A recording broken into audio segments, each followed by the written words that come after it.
Continuing our discussion on SN1, SN2, E2, and E1, we have the concentration of our attacking species.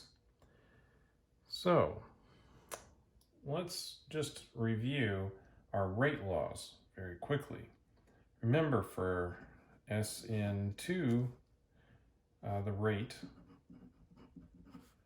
depends on the nucleophile concentration, right?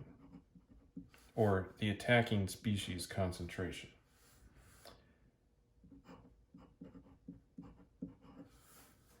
And the same thing for E2. The rate depends on the concentration of the base, which is the attacking species in this case.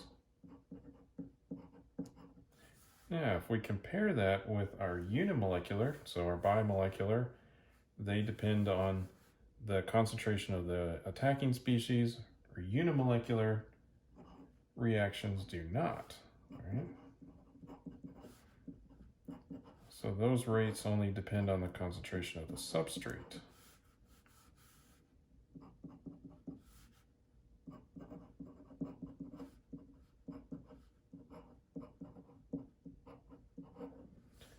Okay, so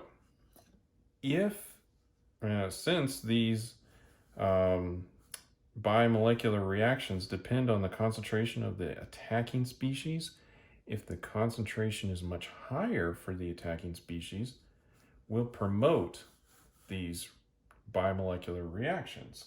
And if the concentration of the attacking species is lower, it will be more favorable for the reaction to go in a unimolecular fashion. That is, it will be less dependent on the concentration of the nucleophile or the base, the attacking species. So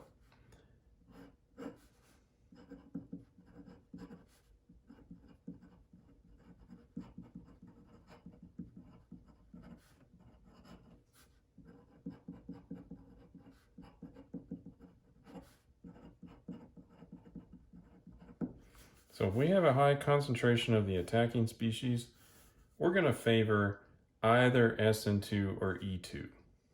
If we have a low concentration, we're going to favor SN1 or E1. Again, the reason for that is the rate determining step in these bimolecular reactions includes the attacking species. So if we have more of it around, it'll be more likely for these reactions to happen.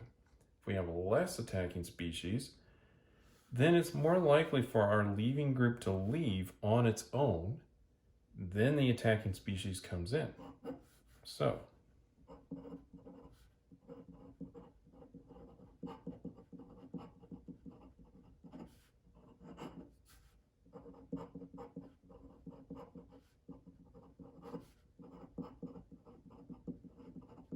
we have a low concentration of the attacking species here. Now, that isn't to say that if we always operate under a low concentration that we're going to go at SN1 or E1. It's still possible that we may have a SN2 reaction because of other factors, right? It's also possible that a high concentration of the attacking species might not be enough to overcome just how terrible of a nucleophile or base that we're trying to use. If we use a really particularly bad one of those, then it may not be strong enough to attack on its own. In that case, we'll have the leaving group leave first, then the strength of the attacking species doesn't matter. Now, one of the ways that we'll indicate this is we'll say dilute reagents, right? Because if we don't specify that we're using dilute reagents, the standard assumption is it's going to be concentrated. Concentrated is like a molar or higher, definitely. So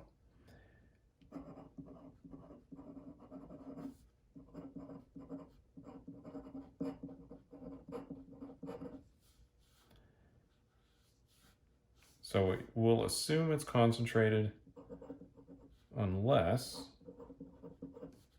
we're told that the reagent's dilute. And one of the ways that we'll note this is we'll just say, we'll abbreviate it dilute, just DIL, it's dilute. And we can pick a nucleophile. So dilute bromide. Now, this is one of the ways that we can promote one of these reactions over the other. That said, we still need to consider the other things, like how strong our nucleophile is, how strong our base is, and a few other factors that are coming up in the next videos.